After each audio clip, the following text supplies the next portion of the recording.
پتا کیسے چلے گا کہ سیدھا راستہ کون سا ہے؟ کسی مولوی مفتی محدث سے سوال کرنے کی ضرورت نہیں، خود بخود قرآن سے پوچھو، اے قرآن اب تو ہی بتا دے ہم کیسے جانے کہ کون سا سیدھا راستہ؟ تو قرآن کہہ رہا ہے صراط الذین انعمت علیہم، ان لوگوں کا راستہ جن پر تیرا انعام ہے، ان لوگوں کا راستہ ہمیں بتا دے، ان لوگوں کے راستے پر ہمیں چلا، ان لوگوں کے راستے پر چلنے کی ہمیں ہدایت عطا فرما جن جن لوگوں پر تیرا انعام ہے۔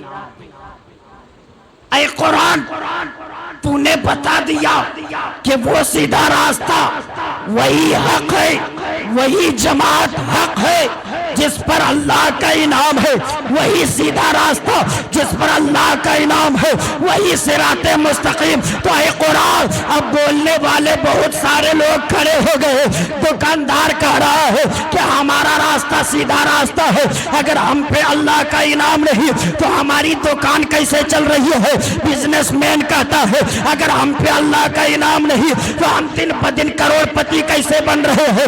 بلڈر کہہ رہا ہے اگر ہم پہ اللہ کا انعام نہیں تو ہم اتنا بڑا آدمی کیسے بن گئے؟ ایک نیتا کہہ رہا ہے اگر ہم پہ اللہ کا انعام نہیں تو ہم ہر سال کیسے جیت رہے ہیں، ہم الیکشن میں کیسے جیت جاتے ہیں؟ تو ہر آدمی بول رہا ہے کہ ہم پہ اللہ کا انعام، دکاندار کہہ رہا ہے ہم پہ اللہ کا انعام، نیتا کہہ رہا ہے ہم پہ اللہ کا انعام، ایک ڈاکٹر کہہ رہا ہے ہم پہ اللہ کا انعام۔ اے قرآن تو ہی فیصلہ کر دے کن کن لوگوں پہ اللہ کا انعام ہے، ہم تیرے فیصلے کو قبول کر لیں۔ اور قرآن کے فیصلے کو کوئی نہیں ٹال سکتا، پوری دنیا ہل سکتی ہے، قرآن کی ایک بات بھی کوئی ماں کا لال ہلا نہیں سکتا۔ اے قرآن اب تو ہی بتا، بہت سارے لوگ کہہ رہے کہ ہم پہ اللہ کا انعام، ہم پہ اللہ کا انعام، کن لوگوں پہ اللہ کا انعام ہے؟ تو قرآن کا رہا 5ویں پارے کی آیت کریمہ، انعم اللہ علیہم من النبیین والصدیقین والشہداء والصالحین۔ تم یہ دیکھنا چاہتے ہو کہ اللہ کا انعام کن لوگوں پہ ہے؟ مالدار کرے کہ ہم پہ اللہ کا انعام نہیں تو ہم دن بدن کروڑ پتی کیسے بنے جا رہے ہیں؟ پیسے والے کرے کہ ہم پہ اللہ کا انعام نہیں تو اتنے پیسے ہمارے پاس کیسے؟ کوئی کہہ رہا ہے جس صحت و تندرستی والا ہے تو کہہ رہا ہم پہ اللہ کا انعام نہیں تو ہم کچھ نہیں کرتے، کچھ نہیں ہوتا، اس سے پتا چلا کہ ہم پہ اللہ کا انعام ہے۔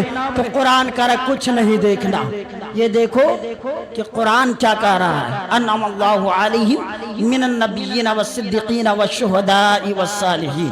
اللہ کا انعام نبیین پر ہے، اللہ کا انعام شہداء پر ہے، اللہ کا انعام صالحین پر ہے، اللہ کا انعام شہداء صالحین نبیین پر ہے۔ نبی تو نبی ہے، اس پہ گفتگو کرنے کی جسارت حاصل نہیں کر سکتا، مگر شہداء صالحین کو آسانی سے لفظ ولی سے لوگ سمجھا سکتے ہو۔ تو پتا چلا جو نبیوں اور ولیوں کے طریقے پہ چلتے ہیں وہی سیدھے راستے پر ہے۔ اب دیکھنا یہ ہے کون ہے جو ولیوں کے راستے پر چلتے ہیں، کون ہے جو ولیوں کے پیچھے چلتے ہیں، اور کون ہے جو ولیوں کے پیچھے پڑتے ہیں۔ فیصلہ ہو جائے گا، دودھ کا دودھ، پانی کا پانی۔ جو ولی کے پیچھے چلے وہی سیدھے راستے پر، اور جو ولی کے پیچھے پڑے وہ سیدھے راستے پر نہیں، کیونکہ قرآن نے فیصلہ کر دیا۔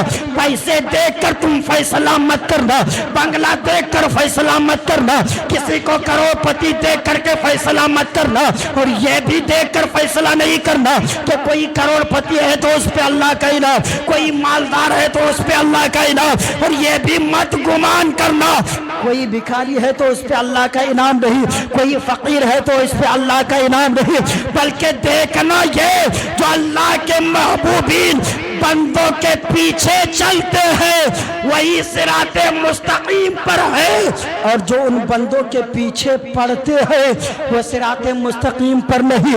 تب وہ کون ہے جو غوث اعظم کو مانتے ہیں؟ وہ کون ہے جو غریب نواز کو مانتے ہیں؟ وہ کون ہے جو خواجہ قطب الدین کو مانتے ہیں؟ وہ کون ہے جو بابا بہاؤالدین کو مانتے ہیں؟ وہ کون ہے جو غریب نواز حاجی علی حاجی ملنگ کو مانتے ہیں؟